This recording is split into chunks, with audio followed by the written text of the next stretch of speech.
Punjabi radio USA ਸੁਣ ਰਹੇ ਸਾਰੇ ਹੀ ਮਾਣਯੋਗ ਅਤੇ ਸਤਿਕਾਰਤ ਸਰੋਤਿਆਂ ਨੂੰ ਪੰਜਾਬੀ ਰੇਡੀਓ USA ਦੀ ਟੀਮ ਅਤੇ ਮੇਰੇ ਰਾਜਕੁਲਬੀਰ ਸਿੰਘ ਵੱਲੋਂ ਆਪ ਜੀ ਨੂੰ ਬਹੁਤ ਪਿਆਰ ਸਤਿਕਾਰ ਸਹਿਤ ਦੋਨੋਂ ਹੱਥ ਜੋੜ ਕੇ ਨਿੱਘੀ ਜਿਹੀ ਸਤਿ ਸ੍ਰੀ ਅਕਾਲ। ਸਭ ਨੂੰ ਜੀ ਆਇਆਂ ਨੂੰ ਆਖਦੇ ਹਾਂ। ਸੋਤੇ ਪ੍ਰੋਗਰਾਮ ਖਬਰ ਤੇ ਨਜ਼ਰ ਦੇ ਵਿੱਚ ਆਪ ਸਭ ਦਾ ਸਵਾਗਤ ਹੈ। ਅੱਜ 22 ਜੁਲਾਈ ਦਿਨ ਸ਼ੁੱਕਰਵਾਰ ਤੇ ਸਾਡੇ ਨਾਲ ਸਾਡੇ ਸਵੇਰ ਦੇ ਖਬਰ ਤੇ ਨਜ਼ਰ ਪ੍ਰੋਗਰਾਮ ਦੇ ਬੁਲਟਨ ਦੇ ਵਿੱਚ ਜੁੜ ਚੁੱਕੇ ਨੇ ਮਲੋਟ ਸਟੂਡੀਓਜ਼ ਤੋਂ ਮਿੰਟੂ ਗੁਰੂਸਰੀਆ ਜੀ। ਮਿੰਟੂ ਜੀ ਆਇਆਂ ਨੂੰ ਪਿਆਰ ਭਰੀ ਨਿੱਘੀ ਸਤਿ ਸ੍ਰੀ ਅਕਾਲ। ਸ਼ੁਕਰੀਆ ਜੀ, ਸਾਰਿਆਂ ਨੂੰ ਸਤਿ ਸ੍ਰੀ ਅਕਾਲ ਜੀ। ਸਾਡੇ ਅੱਜ ਦੇ ਪ੍ਰੋਗਰਾਮ ਖਬਰ ਤੇ ਨਜ਼ਰ ਉਸ ਨੂੰ ਸਪਾਂਸਰ ਕਰਦੇ ਨੇ ਖਾਲਸਾ ਇੰਸ਼ੋਰੈਂਸ ਏਜੰਸੀ ਵਾਲੇ, ਜਿਨ੍ਹਾਂ ਦੇ ਕੋਲੋਂ ਤੁਸੀਂ ਹਰ ਤਰ੍ਹਾਂ ਦੀ ਇੰਸ਼ੋਰੈਂਸ ਕਰਵਾ ਸਕਦੇ ਹੋ। ਪੂਰੇ ਅਮਰੀਕਾ ਭਰ ਦੇ ਵਿੱਚ ਇੰਸ਼ੋਰੈਂਸ ਕਰਦੇ ਨੇ। ਜੇਕਰ ਤੁਸੀਂ ਆਰਪ ਦੇ ਮੈਂਬਰ ਹੋ, ਤੁਹਾਡਾ ਰੈਕਡ ਕਲੀਨ ਆ ਤੇ ਇਹ ਤੁਹਾਡੀ ਹੋਮ ਅਤੇ ਆਟੋ ਇੰਸ਼ੋਰੈਂਸ ਦੇ ਵਿੱਚ 30% ਤੱਕ ਦਾ ਤੁਹਾਨੂੰ ਡਿਸਕਾਊਂਟ ਦਵਾ ਸਕਦੇ ਨੇ। ਇਸ ਤੋਂ ਇਲਾਵਾ ਇਹ ਘਰਾਂ ਦੀ, ਕਾਰਾਂ ਦੀ, hotel, motel, restaurant, gas station, liquor stores, ਇਹਨਾਂ ਸਾਰਿਆਂ ਦੀ ਪੂਰੇ ਅਮਰੀਕਾ ਭਰ 'ਚ ਇੰਸ਼ੋਰੈਂਸ ਕਰਦੇ ਨੇ। ਕਿਸੇ ਵੀ ਤਰੀਕੇ ਦੀ ਜਾਣਕਾਰੀ ਲਈ ਕਾਲ ਕਰੋ ਇਹਨਾਂ ਨੂੰ 408-272-2500 ਦੇ ਉੱਤੇ।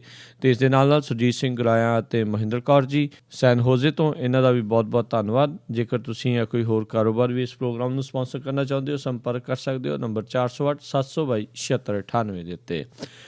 ਗੱਲਬਾਤ ਦਾ ਸਿਲਸਿਲਾ ਮਿੰਟੂ ਜੀ ਸ਼ੁਰੂ ਕਰਦੇ ਹਾਂ। ਜਿਸ ਚੀਜ਼ ਦਾ ਡਰ ਸੀਗਾ, ਭਗਵੰਤ ਮਾਨ ਦੀ ਵੀਡੀਓ ਨੂੰ ਲੈ ਕੇ ਪੰਗਾ ਜਿਹੜਾ ਜੀ ਕਾਫੀ ਵੱਡਾ ਪੈ ਗਿਆ ਆ। ਸੰਸਦ ਵੀ ਠੱਪ ਹੋਈ, ਮਾਫੀ ਵੀ ਮੰਗੀ, ਪਰ ਮਾਮਲਾ ਫਿਰ ਦਰਜ। वैसे माफ़ी वाली गल तो ये है कि झुकते हैं वही जिनमें जान होती है, अकड़ना तो मुर्दे की पहचान होती है। वैसे झुकते तो वही है जिन्हां च लचकीलापन होंदा है, पर वार वार गलतियां करनियां, वार वार माफ़ियां मंगनियां ये अक्स नूं हौला करदियां आ। क्योंकि देखो माफ़ी मंगना उत्तम गुण आ, पर वार वार गलतियां करनियां ਉਹ ਔਗਣ ਹੈ ਜਿਹੜਾ ਸਾਰੇ ਗੁਣਾਂ ਦਾ ਸਤਿਆਨਾਸ਼ ਕਰ ਦਿੰਦਾ ਹੈ। ਸੋ ਵਾਰ ਵਾਰ ਗਲਤੀਆਂ ਨਹੀਂ ਹੋਣੀਆਂ ਚਾਹੀਦੀਆਂ। ਭਗਵੰਤ ਮਾਨ ਨੇ ਜੋ ਕੀਤਾ ਹੈ, ਭਗਵੰਤ ਮਾਨ ਕੋਈ ਨਵਾਂ ਸੰਸਦ ਨਹੀਂ ਸੀ। ਮੈਂ ਕੱਲ ਵੀ ਕਿਹਾ, ਉਹਨੂੰ ਉੱਥੇ 2 ਸਾਲ ਹੋ ਗਏ ਸਨ, ਸਾਰੀਆਂ ਚੀਜ਼ਾਂ ਤੋਂ ਵਾਕਿਫ ਆ। ਜੋ ਉਹਨੇ ਕੀਤਾ, ਉਹ ਜੇ ਨੇਮ ਜੇ ਕਾਇਦੇ ਉਹਨੂੰ ਇਜਾਜ਼ਤ ਨਹੀਂ ਸਨ ਦਿੰਦੇ, ਉਹਨੂੰ ਨਹੀਂ ਸੀ ਕਰਨਾ ਚਾਹੀਦਾ। ਉਹਨੂੰ ਤੇ ਸਗੋਂ ਐਕਸਟਰਾ ਅਲਰਟ ਹੋਣਾ ਚਾਹੀਦਾ ਹੈ, ਕਿਉਂਕਿ ਇਹਨਾਂ ਦੇ ਉੱਤੇ ਤੇ ਬਾਜ ਆਖਿਆ ਸਾਰੇ ਇਹ ਲੋਚਦੇ ਆ ਕਿ ਕੋਈ ਨਾ ਕੋਈ ਲੋਚਾ ਕਰਨ, ਇਹਨਾਂ ਨੂੰ ਅਸੀਂ ਦਬੋਚਾ ਕਰ ਲਈਏ। ਪਰ ਇਹ ਮੌਕੇ ਦੇ ਰਹੇ ਆ ਵਾਰ ਵਾਰ, ਸਮਝ ਤੋਂ ਪਰੇ ਕਿ ਕਿਉਂ ਇਸ ਤਰ੍ਹਾਂ ਦੀਆਂ ਇਹ ਜਿਹੜੀਆਂ ਆਪਾਂ ਕਹਿ ਸਕਦੇ ਕਿ ਝਗੜ ਹੱਥੇ ਵਾਲੀਆਂ ਗੱਲਾਂ ਨੇ, ਕਿ ਵਾਰ ਵਾਰ ਛੋਟੀਆਂ ਛੋਟੀਆਂ ਗਲਤੀਆਂ। ਸੰਸਦ ਦਾ ਠੀਕ ਆ, ਕੰਮ ਕਰਨ ਦਾ ਇੱਕ ਢੰਗ ਆ, ਇੱਕ ਪ੍ਰਕਿਰਿਆ ਹੈ, ਉਸ ਨੂੰ ਖੁਫੀਆ ਰੱਖਣਾ ਉਹ ਵੀ ਇੱਕ ਇਹਨਾਂ ਦਾ ਨੇਮ ਕਾਇਦਾ ਹੋਏਗਾ। ਪਰ ਐਡੀ ਗੱਲ ਵੀ ਨਹੀਂ ਸੀ ਬਣ ਇਸ ਕਰਕੇ ਗਈ ਕਿਉਂਕਿ ਉਹ ਗਲਤੀ ਕੀਤੀ ਭਗਵੰਤ ਮਾਨ ਨੇ। ਜੇ ਕਿਸੇ ਨੇ ਹੋਰ ਨੇ ਕੀਤੀ ਹੁੰਦੀ ਸ਼ਾਇਦ ਇੰਨੀ ਏਕਤਾ ਨਾ ਹੁੰਦੀ ਜਿਵੇਂ ਉੱਥੇ ਸਾਰੇ ਇੱਕਮੇਕੀ ਹੋ ਗਏ। ਅੱਜ ਕਿ ਦੋਵੇਂ ਸਦਨ ਹੈ ਜਿਹੜੇ ਠੱਪ ਰਹੇ। ਆਖਰਕਾਰ ਭਗਵੰਤ ਮਾਨ ਨੂੰ ਅਹਿਸਾਸ ਹੋਇਆ ਕਿ ਕੰਮ ਤੇ ਖਰਾਬ ਹੋ ਗਿਆ। ਪਹਿਲਾਂ ਕੱਲ ਇਹਨੇ ਕਿਹਾ ਸੀਗਾ ਕਿ ਮੀਡੀਆ ਦੇ ਵਿੱਚ ਮੈਂ ਮਾਫੀ ਕਾਹਦੀ ਮੰਗਾ, ਮੈਂ ਕਿਹੜੀ ਗਲਤੀ ਕੀਤੀ ਹੈ, ਮੈਂ ਕੋਈ ਗਲਤੀ ਨਹੀਂ ਕੀਤੀ।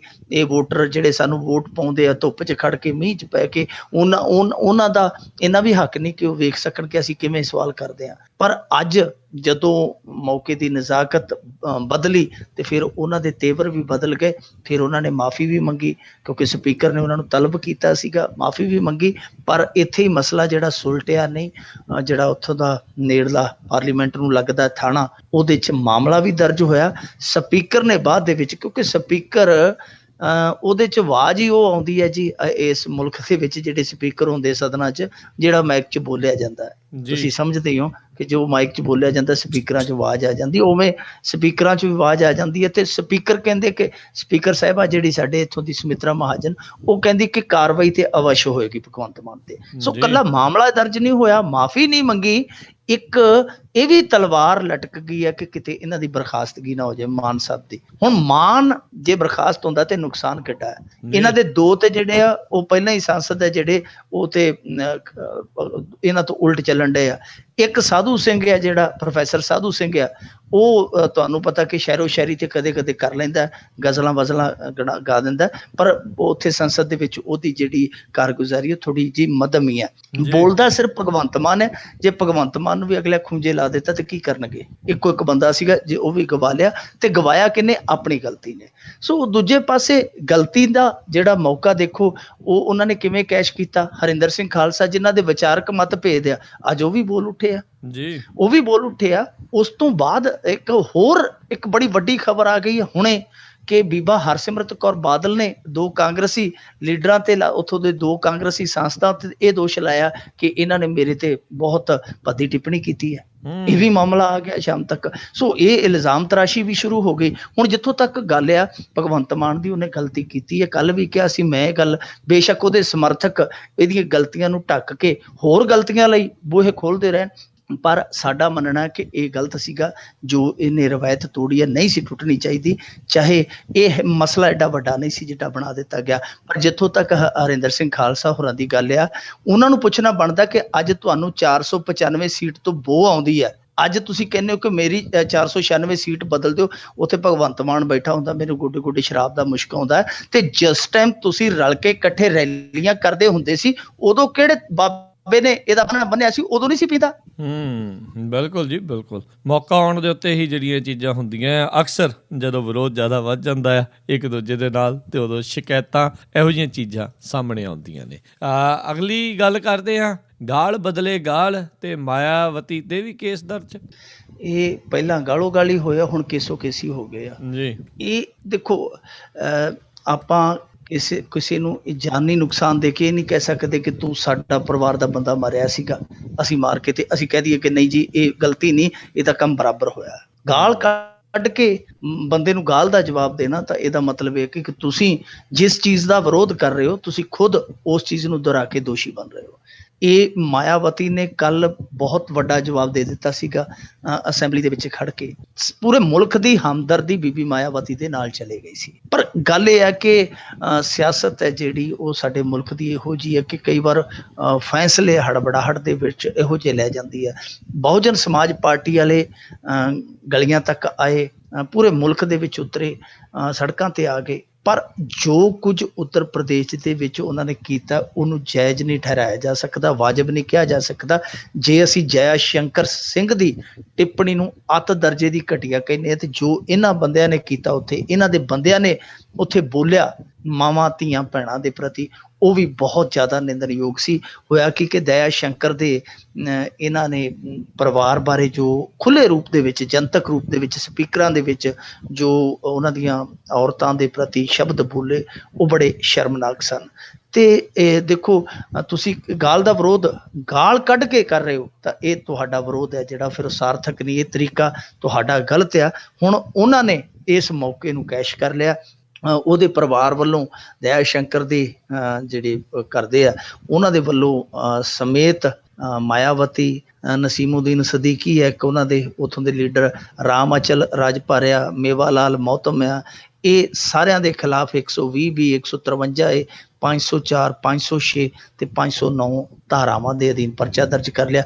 ਉਹ ਦਇਆ ਸ਼ੰਕਰ ਦੇ ਤਾਂ ਮੇਰੇ ਖਿਆਲ ਦੇ ਨਾਲ ਇੱਕ ਅੱਧੀ ਧਾਰਾ ਨਾਲ ਹੀ ਉਹਦੇ ਸਾਹ ਛੁੱਟ ਜਾਣੇ ਆ, ਇਹਨਾਂ ਦੇ ਤਾਂ ਉਹਨਾਂ ਚੋਖੀਆਂ ਲਾਤੀਆਂ। ਸੋ ਇਹਨਾਂ ਨੂੰ ਸੋਚਣਾ ਚਾਹੀਦਾ ਸੀਗਾ ਕਿ ਇਸ ਤਰ੍ਹਾਂ ਤੁਸੀਂ ਪੱਥਰ ਮਾਰੇ ਤੋਂ ਕਿਸੇ ਨੂੰ ਪੱਥਰ ਮਾਰ ਕੇ ਜਵਾਬ ਦਿਓਗੇ, ਤੇ ਇਹ ਗਲਤ ਕਵਾਇਦ ਹੈ।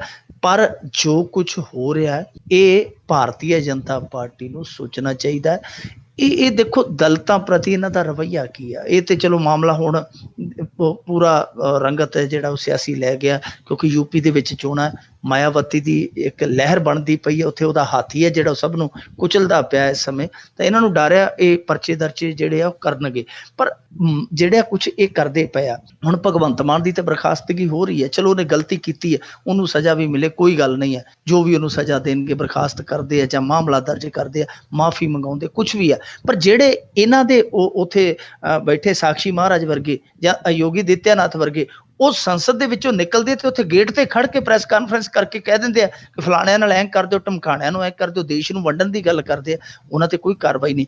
ਇਸੇ ਤਰ੍ਹਾਂ ਅੱਜ ਮਾਇਆਵਤੀ ਤੇ ਵੀ ਕੇਸ ਦਰਜ ਹੋ ਗਿਆ, ਦਇਆ ਸ਼ੰਕਰ ਤੇ ਵੀ ਹੋ ਗਿਆ। ਇਹਨਾਂ ਦੋਨਾਂ ਧਿਰਾਂ ਨੇ ਗਲਤੀ ਕੀਤੀ ਹੈ। ਪਰ ਦੇਖੋ, ਜਰਨਲ VK ਸਿੰਘ ਜਿਹੜਾ ਸਾਬਕਾ ਜਰਨਲ ਹੈ ਫੌਜ ਦਾ, ਉਹ ਕੀ ਕਹਿੰਦਾ ਜੇ ਪੱਤਰਕਾਰ ਉਹਨੂੰ ਕਿਸੇ ਦਲਿਤ ਤੇ ਹਮਲੇ ਹੋਏ ਦੇ ਸੰਦਰਭ ਦੇ ਵਿੱਚ ਸਵਾਲ ਕਰਦੇ, ਤੇ ਉਹ ਕਹਿੰਦਾ ਕਿ ਕੁੱਤੇ ਦੇ ਬੱਚੇ ਤੇ ਕੋਈ ਰੋੜਾ ਵੱਜ ਜੇ ਤੇ ਉਹਦੇ ਲਈ ਤੁਸੀਂ ਮੇਰੇ ਤੋਂ ਜਵਾਬ ਮੰਗੋਗੇ। ਦਲਿਤ ਦੀ ਤੁਲਨਾ ਉਹ ਕਿਹਦੇ ਨਾਲ ਕਰਦਾ ਪਿਆ ਹੈ।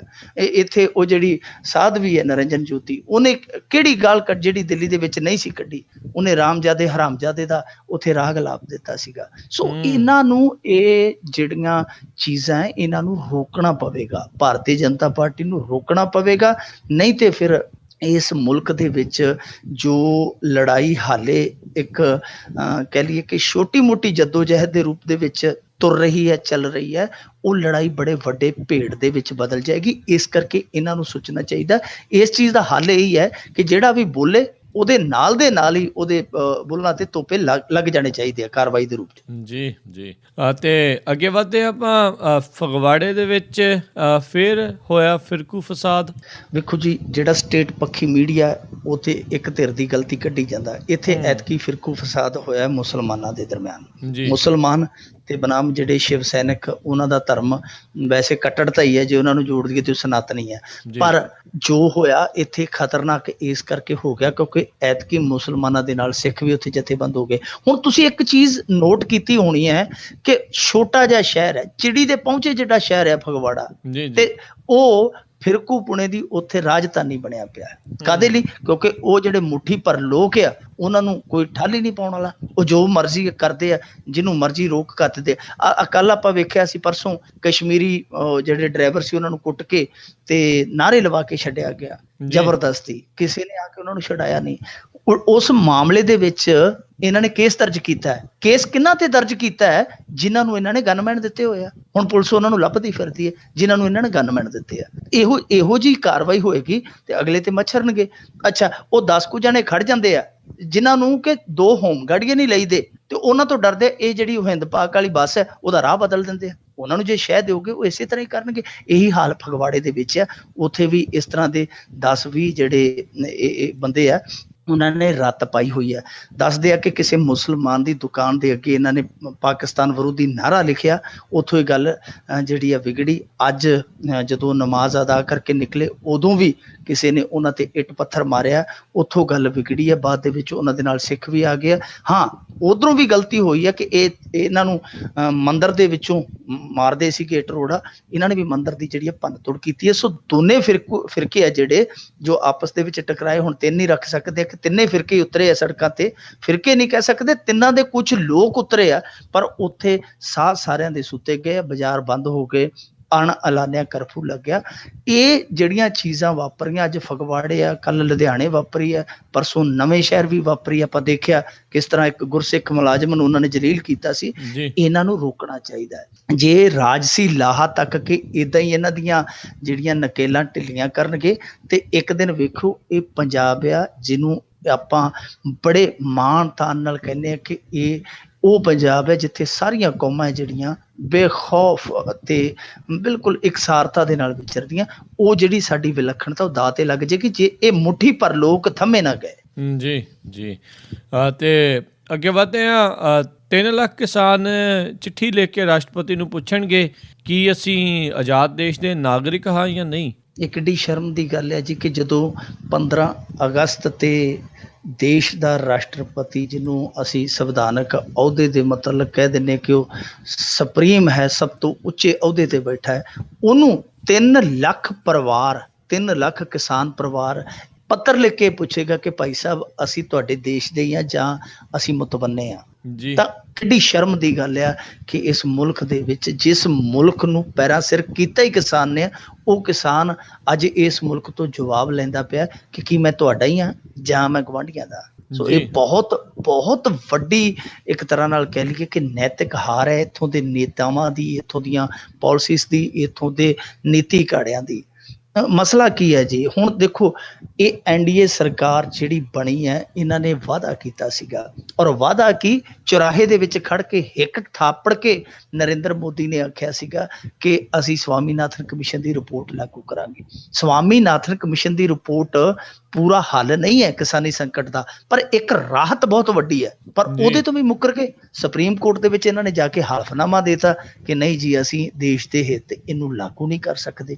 ਹੁਣ ਕੋਈ ਬੰਦਾ ਇੱਥੇ ਸਾਡੇ ਆਮ ਪਿੰਡ ਦੇ ਵਿੱਚ ਕੋਈ ਵਿਆਜੂ ਪੈਸੇ ਲੈ ਕੇ ਸਟਾਂਪ ਤੇ ਅੰਗੂਠਾ ਲਾ ਕੇ ਮੁੱਕਰ ਜਾਵੇ, ਉਹਦੇ ਤੇ ਕੇਸ ਹੋ ਜਾਂਦਾ ਹੈ। ਪਰ ਇਹ ਸਾਰੇ ਮੁਲਕ ਦੇ ਵਿੱਚ ਖੜ ਕੇ, ਮੁਲਕ ਦੀ ਸੱਥ ਦੇ ਵਿੱਚ ਖੜ ਕੇ ਮੁੱਕਰਿਆ, ਕਿਸੇ ਨੇ ਇਹਨਾਂ ਨੂੰ ਪੁੱਛਿਆ ਨਹੀਂ। ਭਾਈ ਏਡਾ ਵੱਡਾ ਫਰੇਬ, ਏਡਾ ਵੱਡਾ ਛਲ, ਏਡਾ ਵੱਡਾ ਕਪਟ। ਸੋ ਉਹਦੇ ਤੋਂ ਹੀ ਦੁਖੀ ਹੈ ਕਿਸਾਨ। ਕਿਸਾਨੀ ਸੰਕਟ ਕਿਸ ਦੌਰ ਦੇ ਵਿੱਚ ਦਾਖਲ ਹੋਇਆ ਅਸੀਂ ਸਾਰੇ ਵੇਖਦੇ ਹੀ ਪਏ ਹਾਂ। ਕਿਸਾਨਾਂ ਦੇ ਜਿਹੜੇ ਤਰਕ ਹੈ ਉਹ ਬਹੁਤ ਤਗੜੇ ਆ। ਉਹਨਾਂ ਤਰਕਾਂ ਦੇ ਅੱਗੇ ਸਰਕਾਰ ਵੀ ਔਰ ਅਸੀਂ ਵੀ ਸਭ ਅਸੀਂ ਤਰਕਹੀਣ ਆ, ਕਿਉਂਕਿ ਉਹਨਾਂ ਦੀਆਂ ਦਲੀਲਾਂ ਸਾਡੀਆਂ ਦਲੀਲਾਂ ਨੂੰ ਬੇਦਲੀਲੀਆਂ ਕਰ ਜਾਂਦੇ ਆ। ਉਹਨਾਂ ਦਾ ਕਹਿਣਾ ਹੈ ਕਿ ਦੇਖੋ 1967 ਤੋਂ ਲੈ ਕੇ ਅੱਜ ਤੱਕ ਕੇਂਦਰੀ ਮੁਲਾਜ਼ਮਾਂ ਦਾ ਜਿਹੜਾ ਵੇਤਨ ਹੈ 350 ਗੁਣਾ ਵਧਿਆ ਤੇ ਸਾਡੀ ਫਸਲ ਦੀ ਕੀਮਤ ਵਧੀ ਹੈ ਮਹਿਜ਼ 29 ਗੁਣਾ। ਕੀ ਗੱਲ, ਜੇ ਮੁਲਾਜ਼ਮ ਦੇ ਖਰਚੇ ਵਧੇ ਆ ਤੇ ਕੀ ਕਿਸਾਨ ਦੇ ਪਿਛਲਾ ਗੇਰ ਪਿਆ ਕਿਸਾਨ ਦੇ ਖਰਚਿਆਂ ਨੂੰ, ਜਾਂ ਉਹਨੂੰ ਬਹੁਤ ਛੂਟਾਂ ਦਿੱਤੀਆਂ?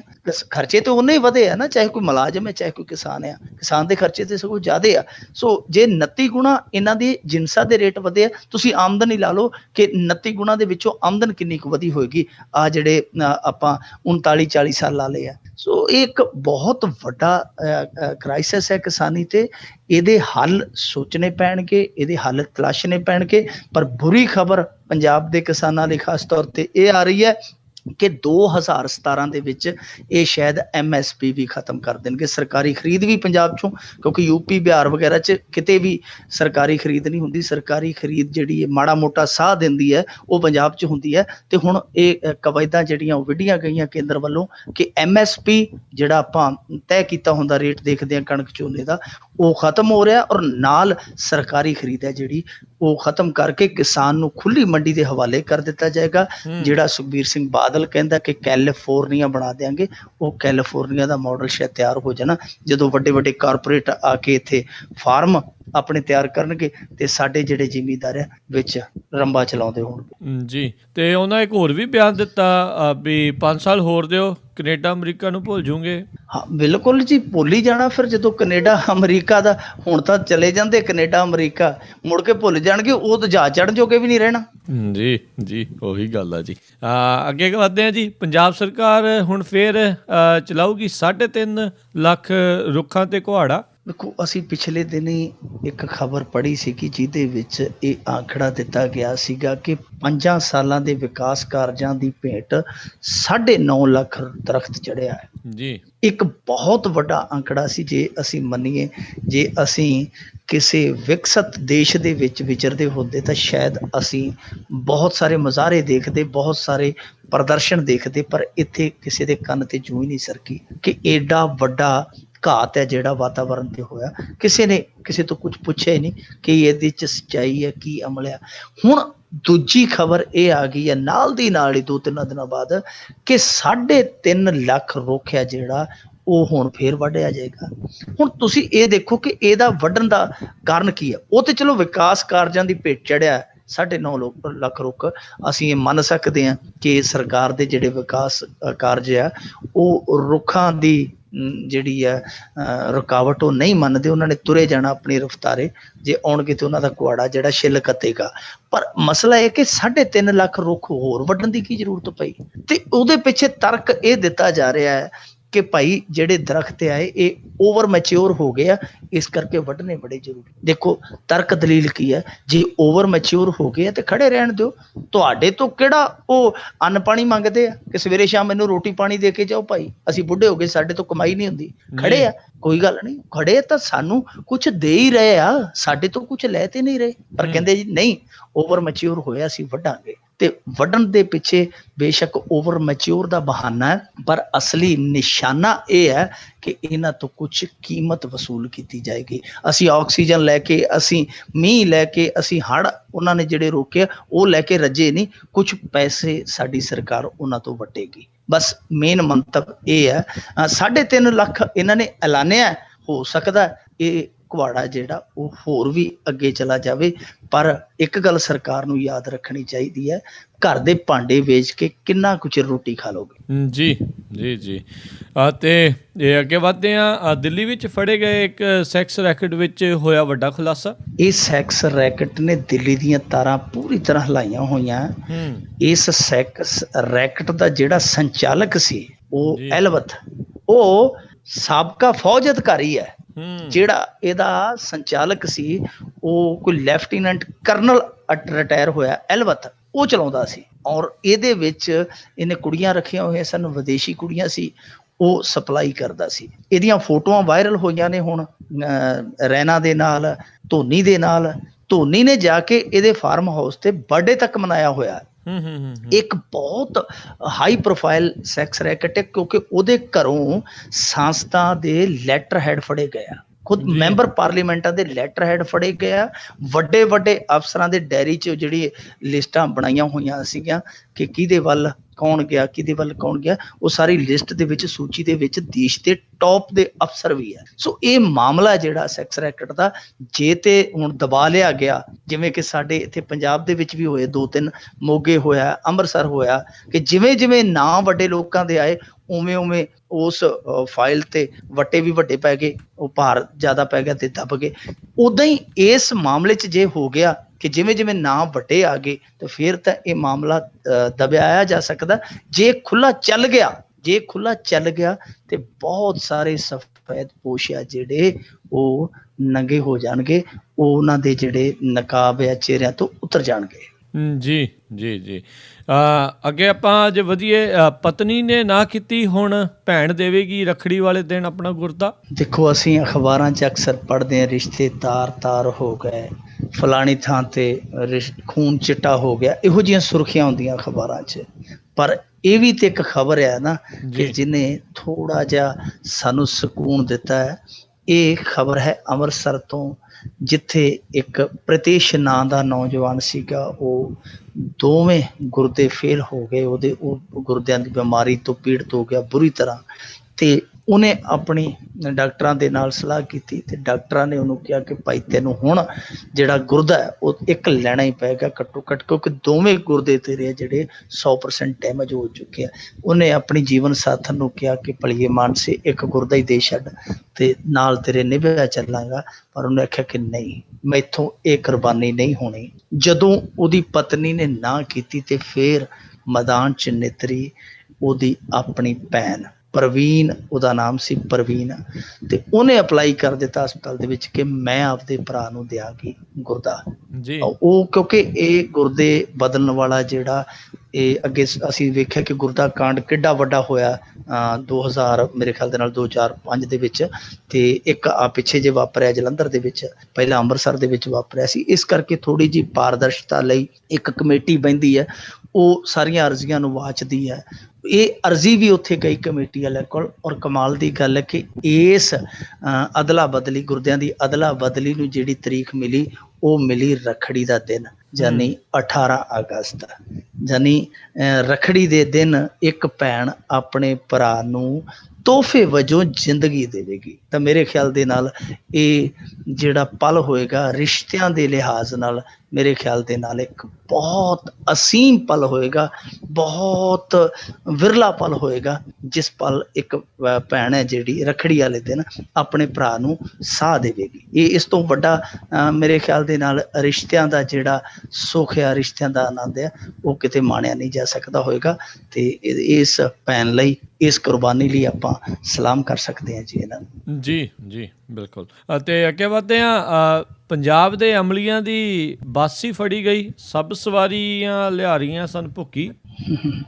ਇਹ ਤੇ ਹੁਣ ਇਹਨੂੰ ਪਤਾ ਨਹੀਂ ਕੀ ਕਹੀਏ, ਮਾੜੀ ਤਕਦੀਰ ਕਹੀਏ ਜਾਂ ਚੰਗਾ ਹੋ ਗਿਆ ਕਹੀਏ, ਦੋਏ ਚੀਜ਼ਾਂ ਕਹਿੰਦੇ ਆ। ਤੇ ਇੱਕ ਪਾਸੇ ਅਮਲੀ ਮਾਰ ਹੋ ਗਈ ਹੈ, ਪਰ ਦੂਜੇ ਪਾਸੇ ਸਾਡੀ ਆਪਣੀ ਨੈਤਿਕ ਤੌਰ ਤੇ ਹਾਰ ਹੋ ਗਈ ਹੈ, ਕਿਉਂਕਿ ਜਿਹੜੀ ਬੱਸ ਉਧਰੋਂ ਆ ਰਹੀ ਸੀਗੀ ਜੋਧਪੁਰ ਵਾਲੇ ਪਾਸਿਓਂ, ਰਾਜਸਥਾਨ ਦੀ ਪੀਲੀ ਬੰਗਾ ਇੱਕ ਕਸਬਾ ਪੈਂਦਾ ਸਾਡੇ ਇੱਧਰਲੇ ਪਾਸਿਓਂ, ਜਦੋਂ ਰਾਜਸਥਾਨ 'ਚ ਦਾਖਲ ਹੋਈਏ, ਸਾਡੇ ਜਿਹੜੇ ਪਿੰਡ ਆ ਇਹਨਾਂ ਤੋਂ ਰਾਜਸਥਾਨ 'ਚ ਵੜੀਏ ਤੇ ਰਸਤੇ 'ਚ ਹਨੂੰਮਾਨਗੜ੍ਹ ਲੰਘ ਕੇ ਬੀਕਾਨੇਰ ਦੇ ਰਸਤੇ ਦੇ ਵਿੱਚ ਉਹ ਪੈਂਦਾ ਕਸਬਾ, ਉੱਥੋਂ ਦੀ ਪੁਲਿਸ ਨੇ ਇੱਕ ਬੱਸ ਨੂੰ ਅਚਨਚੇਤੀ ਰੋਕ ਲਿਆ। ਵੈਸੇ ਹੀ ਕਾਗਜ਼ ਪੱਤਰ ਹੀ ਚੈੱਕ ਕਰ ਲਈ, ਤੇ ਜਦੋਂ ਉਹਨਾਂ ਨੇ ਵੇਖਿਆ ਅੰਦਰ ਤੇ ਚਿਹਰੇ ਜਿਹੜੇ ਆ ਉਹ ਸੁਰਖ ਹੋਏ ਪਏ ਸੀ, ਭਖੇ ਪਏ ਸੀ। ਉਹਨਾਂ ਨੂੰ ਲੱਗਿਆ ਕਿ ਇਹ ਤੇ ਪੰਜਾਬੀ ਆ। ਹੁਣ ਪੰਜਾਬੀ ਇੰਨੇ ਸਾਰੇ ਇਕੱਠੇ ਆਉਂਦੇ ਹੋਣ ਤੇ ਸ਼ੱਕ ਤੇ ਜਾਏਗਾ ਨਾ ਕਿ ਕਿੱਧਰੋਂ ਆਉਣ ਡਏ ਆ। ਉਹਨਾਂ ਨੇ ਤਲਾਸ਼ੀ ਲੈਣੀ ਸ਼ੁਰੂ ਕੀਤੀ ਤੇ ਸਾਰਿਆਂ ਕੋਲੋਂ ਹੀ ਭੁੱਕੀ ਦੇ ਪੈਕਟ ਡਿੱਗਣ ਲੱਗ ਪਏ। ਵਿੱਚ 10 ਬੀਬੀਆਂ ਵੀ ਸਨ, 57 ਕੁੱਲ ਗਿਣਤੀ ਹੋਈ। 10 ਬੀਬੀਆਂ ਨਿਕਲ ਆਈਆਂ, 2 ਨੌਨ ਪੰਜਾਬੀ ਸਨ, ਬਾਕੀ 55 ਤੇ 55 ਹੀ ਪੰਜਾਬੀ ਸੀ। ਕਮਾਲ ਦੀ ਗੱਲ ਹੈ, 10 ਤੇ ਮੁੱਖ ਮੰਤਰੀ ਦੇ ਆਪਣੇ ਹਲਕੇ ਦੇ ਨਿਕਲੇ ਵਿੱਚੋਂ ਜਿਹੜੇ 47 ਸੀ ਉਹਨਾਂ ਦੇ ਵਿੱਚੋਂ 10 VIP ਹਲਕੇ ਦੇ ਨਿਕਲੇ, ਸਾਰਿਆਂ ਕੋਲੋਂ ਹੀ ਪੋਸਟ ਨਿਕਲਿਆ। ਉਹਨਾਂ ਨੇ ਪੁੱਛਿਆ ਮਾੜਾ ਜਿਹਾ ਝਿੜਕ ਕੇ ਤੇ ਸਾਰੇ ਮੰਨ ਗਏ। ਉਹ ਕਹਿੰਦੇ ਜੀ ਜਦੋਂ ਦੀ ਭੁੱਕੀ ਦੀ ਤੋਟ ਆਈ ਹੈ ਅਸੀਂ ਇੱਕ ਹੱਲ ਲੱਭਿਆ, ਅਸੀਂ ਬੱਸ ਕਿਰਾਏ ਤੇ ਕਰਦੇ ਹਾਂ, ਸਾਰੇ ਇੱਕ ਦੂਜੇ ਨੂੰ ਅਲਾਰਮ ਖੜਕਾ ਦਿੰਦੇ ਕਿ ਆ ਜਾ ਭਾਈ ਜਹਾਜ਼ ਉੱਡਣ ਲੱਗਾ, ਸਾਰੇ ਅਸੀਂ ਉਹ ਬੱਸ ਕਰਕੇ ਜਿਵੇਂ ਬਰਾਤ ਜਾਂਦੀ ਹੈ ਬੱਧੇ ਰੁੱਧੇ ਉੱਦਾਂ ਹੀ ਨਿਕਲ ਜਾਂਦੇ ਆ। ਫਲੌਦੀ ਆ ਜਿਹੜਾ ਰਾਜਸਥਾਨ ਦੀ ਹੱਦ ਹੈ ਜਿੱਥੇ ਮੈਂ ਬੈਠਾ, ਇੱਥੋਂ 500 ਕਿਲੋਮੀਟਰ ਅੱਗੇ ਆ। ਉਹ 500 ਕਿਲੋਮੀਟਰ ਜਾਣ ਤੇ 500 ਕਿਲੋਮੀਟਰ ਆਉਣ ਬੱਸ ਦਾ ਕਿਰਾਇਆ ਦੇ ਕੇ ਸਿੱਧਾ ਉੱਥੇ ਫੈਕਟਰੀ ਦੇ ਵਿੱਚ ਹੀ ਜਾ ਪਹੁੰਚਦੇ ਸੀ ਕਿ ਲਿਆਓ ਭਾਈ ਰੱਖੋ ਮਾਲ ਠਾਲ, ਤੇ ਸਾਰੇ ਉੱਥੋਂ ਮੱਧਾ ਰੁੱਧਾ ਲੈ ਕੇ ਸਮਾਨ ਤੁਰ ਪੈਂਦੇ ਸੀ। ਪਰ ਐਤਕੀ ਮਾੜੀ ਕਿਸਮਤ ਉਹ ਥੰਮੇ ਗਏ, ਜੁੱਪੇ ਗਏ ਆ। ਪਰ ਇਹ ਸਾਨੂੰ ਤਸਵੀਰ ਵਿਖਾਉਂਦਾ ਹੈ, ਜੋ ਲੋਕ ਕਹਿੰਦੇ ਕਿ ਨਸ਼ਾ ਹੈ ਨਹੀਂ, ਪੰਜਾਬ ਨੂੰ ਬਦਨਾਮ ਕਰ ਰਹੇ ਕਿ ਸਾਡੀਆਂ ਔਰਤਾਂ ਵੀ ਦੂਜੇ ਸੂਬੇ ਦੇ ਵਿੱਚ ਜਾ ਕੇ ਭੁੱਕੀ ਤਸਕਰੀ 'ਚ ਫੜੀਆਂ ਜਾ ਰਹੀਆਂ। ਔਰ ਹੈਰਾਨਗੀ ਦੀ ਗੱਲ ਇਹ ਹੈ ਕਿ ਕੈਂਸਰ ਐਕਸਪ੍ਰੈਸ ਇੱਧਰੋਂ ਜਾ ਰਹੀ ਹੈ ਤੇ ਭੁੱਕੀ ਐਕਸਪ੍ਰੈਸ ਉੱਧਰੋਂ ਆ ਰਹੀ ਹੈ। ਤਰੱਕੀ ਦੇ ਰਿਕਾਰਡ ਤੇ ਆਪੇ ਟੁੱਟ ਗਏ। ਬਿਲਕੁਲ ਜੀ। ਅਤੇ ਜੇ ਜਾਂਦੇ ਜਾਂਦੇ ਆਪਾਂ ਗੱਲ ਕਰ ਲਈਏ ਮਿੰਟੂ ਜੀ ਵੀ ਖੇਤੀਬਾੜੀ ਮਹਿਕਮੇ ਦੇ 3 ਅਧਿਕਾਰੀ ਲੱਖਾਂ ਦੀ ਰਿਸ਼ਵਤ ਨਾਲ ਦਬੋਚੇ। ਇਹ ਹੁਣੇ ਖਬਰ ਆਈ ਹੈ ਜੀ ਕਿ ਇਹਨਾਂ ਤੋਂ ਜਿਹੜਾ ਪੈਸਾ ਫੜਿਆ ਗਿਆ ਉਹ 4.5 ਲੱਖ ਰੁਪਈਆ ਹੈ। ਔਰ ਫੜਿਆ ਗਿਆ ਬਠਿੰਡੇ ਦੇ ਵਿੱਚੋਂ, ਇੱਕ ਹੋਟਲ 'ਚ ਠਹਿਰੇ ਹੋਏ ਸਨ। ਇਹਨਾਂ ਦੀ ਤੈਨਾਤੀ ਜਿਹੜੀ ਹੈ ਉਹ ਦੇਖੋ ਕਿੱਥੇ ਸੀ, ਇਹਨਾਂ ਦੀ ਤੈਨਾਤੀ ਹੈ ਚੰਡੀਗੜ੍ਹ। ਚੰਡੀਗੜ੍ਹੋਂ ਨਿਕਲੇ ਤਿੰਨੇ ਇਕੱਠੇ ਹੋ ਕੇ ਬਠਿੰਡੇ ਉਤਰੇ। ਆ ਕੇ ਬਠਿੰਡੇ ਇਹਨਾਂ ਨੇ ਆਪਣੇ ਆਪ ਹੀ ਆਪਣੇ ਆਪ ਨੂੰ ਹੁਕਮ ਦੇ ਕੇ ਉੱਥੇ ਚੈਕਿੰਗ ਕਰਨੀ ਸ਼ੁਰੂ ਕਰ ਦਿੱਤੀ। ਕਿਸੇ ਦੇ ਗੋਦਾਮ ਤੇ ਛਾਪਾ, ਕਿਸੇ ਦੀ ਦੁਕਾਨ ਤੇ ਛਾਪਾ, ਕਿਸੇ ਨੂੰ ਤੇਰਾ ਸੈਂਪਲ ਫੇਲ ਕਰਾ ਦਿਆਂਗੇ, ਕਿਸੇ ਨੂੰ ਕਾਹਦਾ ਡਰ, ਕਿਸੇ ਨੂੰ ਕਾਹਦਾ ਡਰ। 4.5 ਲੱਖ ਰੁਪਈਆ ਕੁਛ ਸਮੇਂ 'ਚ ਹੂੰਜ ਲਿਆ। ਜਾ ਕੇ ਹੋਟਲ ਦੇ ਵਿੱਚ ਆਪਣਾ ਮਨ ਪਰਚਾਵਾ ਕਰਨ ਲੱਗੇ। ਕਿਸੇ ਨੇ ਪੁਲਿਸ ਨੂੰ ਦੱਸ ਦਿੱਤਾ ਕਿ ਮੋਟੀ ਗ੍ਰਾਹੀ ਕਰਕੇ ਫਲਾਣੇ ਹੋਟਲ ਦੇ ਵਿੱਚ ਉਹ ਠਹਿਰੇ। ਪੁਲਿਸ ਨੇ ਜਾ ਕੇ ਰੇਡ ਕੀਤੀ, ਸਾਰਾ ਪੈਸਾ ਫੜਿਆ ਗਿਆ। ਇਹਨਾਂ ਤੋਂ 4.5 ਲੱਖ ਰੁਪਈਆ ਜਿਹੜਾ ਦੁਕਾਨਾਂ ਤੋਂ ਇਹਨਾਂ ਨੇ ਰਿਸ਼ਵਤ ਲਈ ਸੀਗੀ। ਹੁਣ ਤੁਸੀਂ ਇਹ ਦੇਖੋ ਕਿ ਚੰਡੀਗੜ੍ਹੋਂ ਚੱਲ ਕੇ ਜਿਨ੍ਹਾਂ ਦੀ ਕੋਈ ਤੈਨਾਤੀ ਨਹੀਂ, ਇੱਥੇ ਕੋਈ ਨਿਯੁਕਤੀ ਨਹੀਂ, ਬਿਨਾਂ ਕਿਸੇ ਖੌਫ ਦੇ ਆ ਕੇ ਉਹ ਗ੍ਰਾਹੀ ਕਰ ਜਾਂਦੇ ਆ। ਕਿਸੇ ਨੂੰ ਕੰਨੋ ਕੰਨ ਖਬਰ ਨਹੀਂ ਹੁੰਦੀ, ਨਾ ਮਹਿਕਮੇ ਨੂੰ, ਨਾ ਜਿਹੜਾ ਉੱਥੋਂ ਦਾ ਸਿਵਲ ਪ੍ਰਸ਼ਾਸਨ ਹੈ, ਕਿਸੇ ਨੂੰ ਖਬਰ ਨਹੀਂ ਹੁੰਦੀ। ਉਹ ਤੇ ਕੋਈ ਜਿਉਂਦਾ ਰਵੇ ਉਹ ਬੰਦਾ, ਜਾਂ ਤਾਂ ਜਿਹਨੇ ਰਿਸ਼ਵਤ ਦਿੱਤੀ ਸੀ ਜਾਂ ਜਿਹੜਾ ਇਹਨਾਂ ਦਾ ਭੇਤੀ ਸੀ, ਉਹਨੇ ਪੁਲਿਸ ਨੂੰ ਫੋਨ ਕਰਤਾ ਕਿ ਫਲਾਣੇ ਹੋਟਲ ਦੇ ਕਮਰੇ 'ਚ ਜਾ ਕੇ ਤਲਾਸ਼ੀ ਲਓ। ਉੱਥੋਂ ਸਾਰਾ ਪਾਜ ਉਧੜ ਗਿਆ। ਪਰ ਦੂਜੀ ਗੱਲ ਇਹ ਹੈ ਕਿ ਬਠਿੰਡਾ ਜਿਹੜਾ ਉਹ ਪੰਜਾਬ ਦੀ ਰਾਜਨੀਤੀ ਦੀ ਰਾਜਧਾਨੀ ਹੈ। ਉਹਦੇ ਵਿੱਚ ਇਸ ਤਰ੍ਹਾਂ ਦਾ ਆ ਕੇ ਘਪਲਾ ਕਰ ਜਾਣਾ ਏਡੀ ਆਸਾਨੀ ਦੇ ਨਾਲ, ਉਹ ਸ਼ੱਕ ਸ਼ੁਬੇ ਹੈ ਜਿਹੜਾ ਪੈਦਾ ਕਰਦਾ। ਇਹਨਾਂ ਨੂੰ ਜਿਹੜਾ ਸਬਕ ਲੈਣਾ ਚਾਹੀਦਾ ਸੀ ਪਿਛਲੇ ਸਾਲ ਦੇ ਵਿੱਚ ਜੋ ਵਾਪਰਿਆ। ਜੇ ਹੁਣ ਇਹ ਅਧਿਕਾਰੀ ਦੁਕਾਨਾਂ ਵਾਲੇ ਤੋਂ ਇਸ ਤਰ੍ਹਾਂ ਪੈਸਾ ਨਜਾਇਜ਼ ਰੂਪ ਦੇ ਵਿੱਚ ਵਲੇਟਦੇ ਆ, ਤੇ ਕੱਲ ਨੂੰ ਦੁਕਾਨਦਾਰ ਜਿਹੜੇ ਆ ਉਹਨਾਂ ਨੇ ਅੱਗੋਂ ਜ਼ਿਮੀਂਦਾਰਾਂ ਤੋਂ ਕੱਢਣਾ, ਉਹਨਾਂ ਨੇ ਕਿਹੜਾ ਆਪਣੀ ਜੇਬ 'ਚ ਦੇਣਾ। ਉਹ ਫਿਰ ਹੇਰ ਫੇਰ ਕਰਨਗੇ। ਜੇ ਹੇਰ ਫੇਰ ਕਰਨਗੇ ਤੇ ਫਿਰ ਅਸੀਂ ਕਹਾਂਗੇ ਚਿੱਟਾ ਮੱਛਰ ਫਸਲਾਂ ਨੂੰ ਖਾ ਗਿਆ। ਪਰ ਅਸਲ ਦੇ ਵਿੱਚ ਚਿੱਟਾ ਮੱਛਰ ਨਹੀਂ, ਆ ਜਿਹੜੀਆਂ ਨੀਲੀਆਂ ਪੀਲੀਆਂ ਭੁੰਡੀਆਂ ਫਿਰਦੀਆਂ ਅਸਲੀ ਖਾਈ ਇਹ ਜਾਂਦੀਆਂ। ਇਹਨਾਂ ਤੇ ਕੋਈ ਦਬਾਅ ਛਿੜਕਣ ਦੀ ਲੋੜ ਆ। ਜੀ ਬਿਲਕੁਲ। ਗੱਲ ਤੇ ਆ ਵੀ ਇਹ ਇੱਕ ਜਣੇ ਫੜੇ ਗਏ ਆ, ਉੱਦਾਂ ਪਤਾ ਨਹੀਂ ਰੋਜ਼ਾਨਾ ਇੱਦਾਂ ਦੇ ਕਿੰਨੇ ਕੇਸ ਹੁੰਦੇ ਹੋਣਗੇ। ਤੇ ਬਹੁਤ ਬਹੁਤ ਧੰਨਵਾਦ ਮਿੰਟੂ ਜੀ, ਤੁਸੀਂ ਸਾਡੇ ਨਾਲ ਜੁੜੇ, ਇਹਨਾਂ ਖਬਰਾਂ ਬਾਰੇ ਸਾਨੂੰ ਵਿਸਤਾਰ ਦੇ ਵਿੱਚ ਜਾਣਕਾਰੀਆਂ ਦਿੱਤੀਆਂ। ਤੇ ਅਗਲੇ ਬੁਲੇਟਿਨ ਤੱਕ ਲਈ ਤੁਹਾਡਾ ਬਹੁਤ ਬਹੁਤ ਧੰਨਵਾਦ, ਮਿਹਰਬਾਨੀ, ਸਤਿ ਸ਼੍ਰੀ ਅਕਾਲ। ਸ਼ੁਕਰੀਆ ਜੀ, ਸਤਿ ਸ਼੍ਰੀ ਅਕਾਲ। ਤੇ ਸਰੋਤਿਓ, ਇੱਥੇ ਹੀ ਸਾਡਾ ਅੱਜ ਦਾ ਪ੍ਰੋਗਰਾਮ ਖਬਰ ਤੇ ਨਜ਼ਰ ਉਹ ਵੀ ਹੁਣ ਸਮਾਪਤ ਹੁੰਦਾ। ਹੁਣ ਮੈਨੂੰ ਰਾਜਕਰਮਵੀਰ ਸਿੰਘ ਨੂੰ ਵੀ ਇਜਾਜ਼ਤ ਦਿਓ। ਮੇਰੇ ਵੱਲੋਂ ਵੀ ਆਪ ਸਭ ਨੂੰ ਬਹੁਤ ਪਿਆਰ ਸਤਿਕਾਰ ਸਹਿਤ ਦੋਨੋਂ ਜੋੜ ਕੇ ਨਿੱਘੀ ਜਿਹੀ ਸਤਿ ਸ਼੍ਰੀ ਅਕਾਲ। ਜਿਉਂਦੇ ਵਾਸਤੇ ਰਹੋ, ਹੱਸਦੇ ਖੇਲਦੇ ਰਹੋ ਤੇ ਸੁਣਦੇ ਰਹੋ ਪੰਜਾਬੀ ਰੇਡੀਓ USA।